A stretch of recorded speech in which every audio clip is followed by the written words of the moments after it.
And Miller Moss, I mean, I know we talked about him earlier, but we can't let it go. He also was the Big Ten Offensive Player of the Week, named to that award. First Trojan, and I guess the Bruin kickers kind of slid in the back door, and you get the kicker playing Hawaii some accolades. But realistically, let's just say it. It's a nice honor. Just USC, as always, leading the way in college football. USC getting the first accolades in the Big Ten for the previous, I guess, the ex-Pac-12 teams. Get used to it, Big Ten, because you're going to see a lot more with USC offensive and defensive players showing up on some of those weak awards. Miller Moss, 25 of 36, 378 yards, 1 touchdown, asterisk on 0 interceptions, and got sacked only twice. He was hurried. Matter of fact, on that one play, Matt, you were talking about where I'm not sure who was it. Who was pushed back into him? I think you named the player when he hurt his hand. Page. It was Page. Yeah, so Elijah Page got pushed back into Miller. Miller hurt his hand. You could see it visibly. He came running off the field. You could tell he was in pain. Even after the game, he was kind of shaking his hand a little bit. Good that he's going to have 3 weeks to get that thing rested up, which is, again, let's see how the swelling is today. I'm sure they're going to take it easy. Look for a heavy dose of Mayava. Matt and I talked about briefly. It's like, you know what? This might be a great time just to have Mayava go out there and get some playing time and let Miller kind of rest up. It'd be interesting to get him a lot of backup time. But Garrett Nussmeier also had a great game. And a lot of people are talking about it's weird. You listen to different people. The other people's like, oh, well, you know what? It just shows you LSU's defense hasn't improved. I don't know what defense they're watching. LSU's defense played great, especially that pass rush. I mean, they were really something. I'm not really getting on our offensive line because I know they got some serious athletes that were rushing, especially on the edge. USC held up pretty strong. So only 2 sacks, but there were a number of hurries. But the thing about that with Miller is I wish I could remember the stat. They threw it up during the ESPN when I was doing the rewatch. But basically, I think it was like 6 of 8 or 8 of 10, something like that, when they had a blitz on. And just talking about Miller going back even to the Holiday Bowl, he takes some shots, but he sits back, stands tall in the pocket, delivers the ball into some of the tightest windows that Gabe and I were talking about. I mean, I don't know how he's getting the ball there, but his vision, his anticipation to getting the ball to the receiver is just uncanny. Everyone knocks him for maybe the measurables and possibly NFL arm talent, etc. But let's just see where this goes, because this guy is a baller. This guy has talent and obviously the ability to lead the team when they need him most. So it'll be interesting. But Nussmeier, 29 of 38. 304 yards, 2 touchdowns, and that late interception at the very end in desperation time. Also balled out really well. A lot of those yards they got, though, the point is a lot of empty calories in there. You want to go ahead and you want to give them that under stuff. If they're playing a soft zone early in the game, just let him. But it wasn't like USC guys had wide open receivers running, through a deep post and just getting wide open. They were taking what USC was giving them, and USC did a great job. And why you know that is because it's the old bend, don't break. And they were trying to keep them in the 20s, but then they tightened it up once they got inside the red zone. And the difference in this game was they were kicking field goals, and USC kicked a couple extra touchdowns. That's really what this whole game came down to.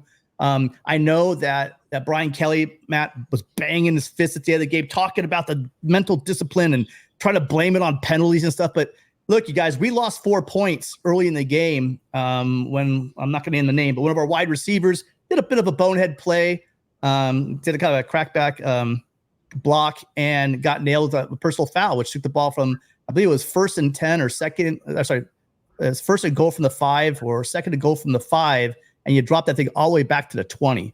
I mean, that was a big play on a blindside block. But his defense, that receiver did make up for it with, again, a go-ahead touchdown late in the game. So there's a lot going on, but there were mental mistakes on both sides. There was a personal foul against USC also on the other side of the field. So Brian Kelly, relax, stop the crying. There were some mental mistakes on both sides, but mostly, Matt, it was a clean game. It was. Especially on USC side. Yes, it was. So a lot, you said a lot and all of it good. The things that come to mind, like we do need to say more about Miller Moss. And the thing that stands out about Miller Moss, he wasn't perfect. You mentioned the batted down passes. That's going to be a thing for him. Like you have to get that throwing lane correct and make sure that you're not throwing a ball where there are hands likely to be in that passing lane. So that's something for Miller Moss to learn. That's on the line as well, though, Matt. That's on the line as well. Sure, of course. Yeah. But of course, if the pocket's getting caved in, you need to adjust your throw accordingly. But regardless of the imperfect plays that Miller Moss made, and there weren't too many of them, there were a few, but not too many. The thing that stands out about Miller Moss, always in control. And Lincoln Riley mentioned this after the game, that he was always composed. Like, good play, bad play, he moves on to the next one, and he was always in command of this team, this offense. So, like, USC should feel really good about what it has with Miller Moss. And I talked all off season.